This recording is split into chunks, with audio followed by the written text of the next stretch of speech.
얼마 전에 동네에 있는 작은 독서실을 갔는데 독서실에 공부하는 사람이 저밖에 없었어요. 독서실은 4층이고 주인 아저씨가 3층 카운터를 지키고 있는 구조인데 주인 아저씨가 12시쯤에 저에게 라면을 끓여놨으니 먹고 가라고 하셔서 마침 배도 고팠고 공짜 라면을 마다할 리 없기에 내려가서 아저씨랑 같이 라면을 먹었습니다. 학생, 몇 시까지 공부할 거야? 저 밤샐 건데요? 웬만하면 일찍 들어가지.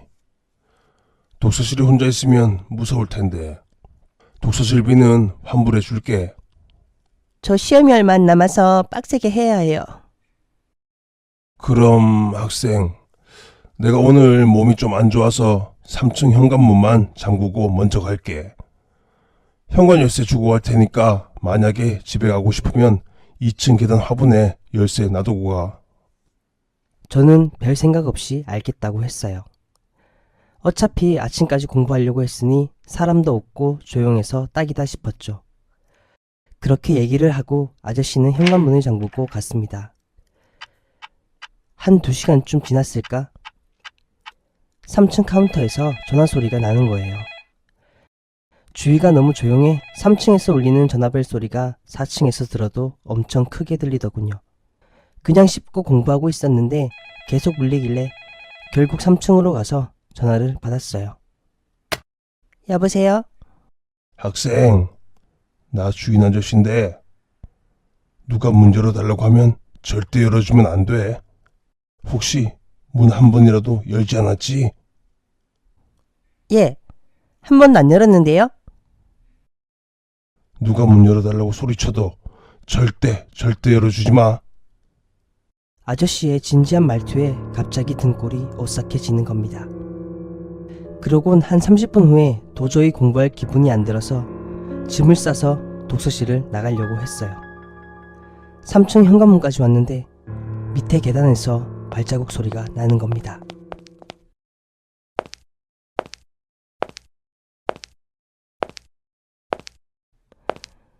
너무 무서워서 움직이지도 못하고 가만히 소리만 계속 들었어요. 문 열어주세요. 사람 있는 거 알아요. 문 열어주세요. 저 공부해야 돼요. 문 열어주세요. 여학생 목소리 같았어요. 그렇게 10분 동안 계속 문 열어달라고 하더니 빨리 문 열어! 있는 거 다 알아! 문 열어! 문 열어! 나 공부해야 돼!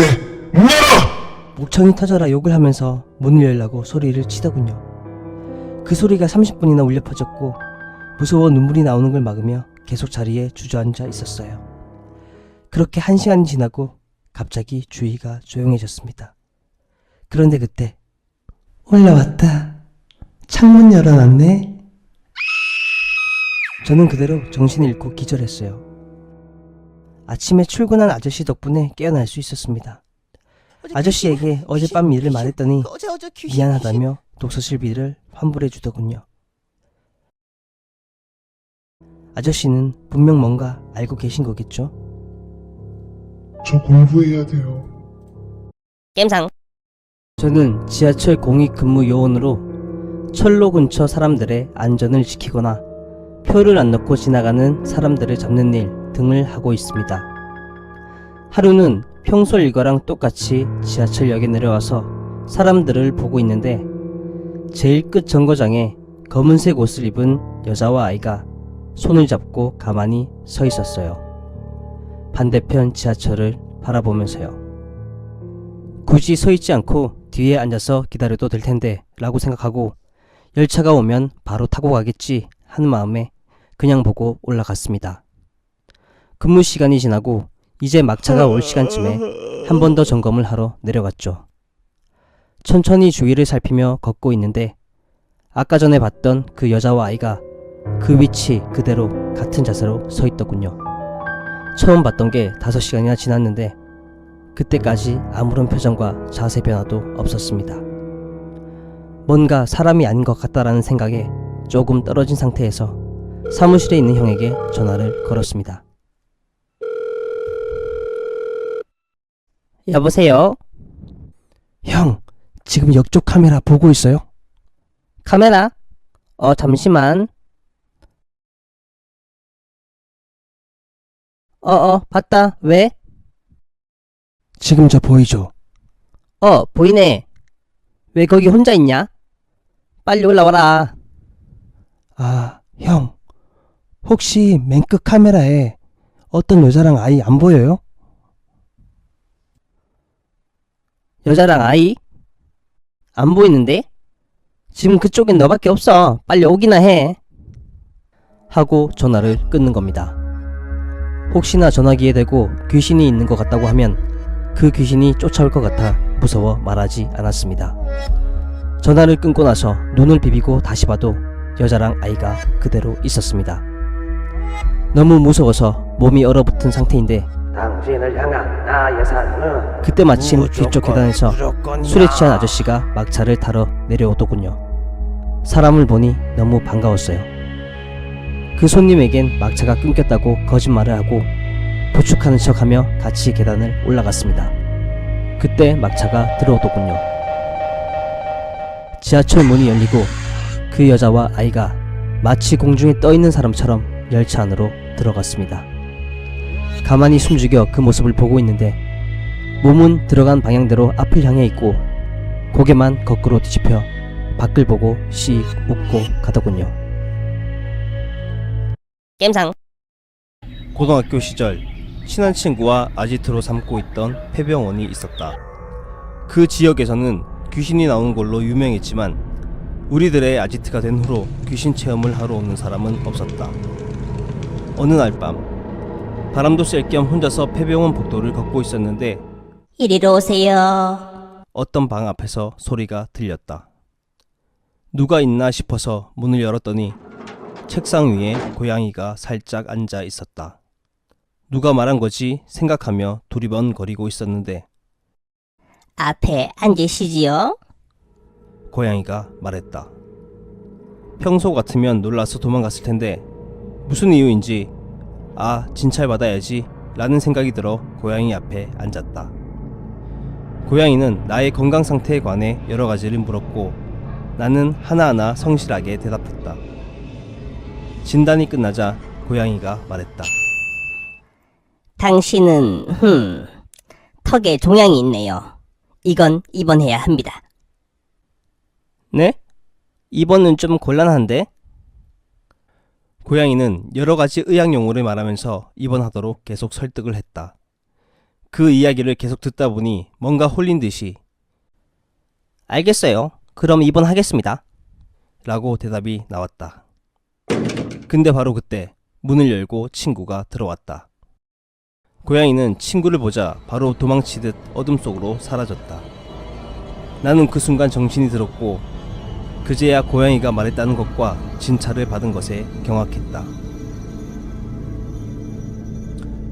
그리고 나선 아무 일도 없이 새벽에 집으로 돌아왔다.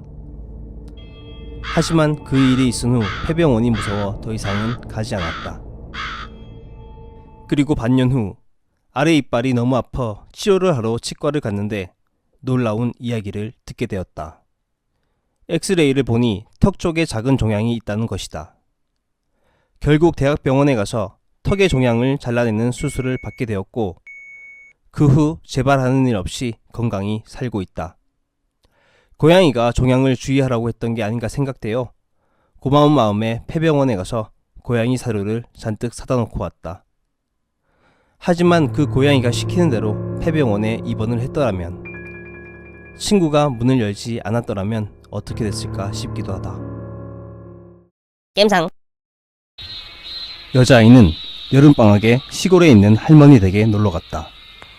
할머니 댁에는 여자아이보다 2살 많은 사촌 언니도 살고 있었다.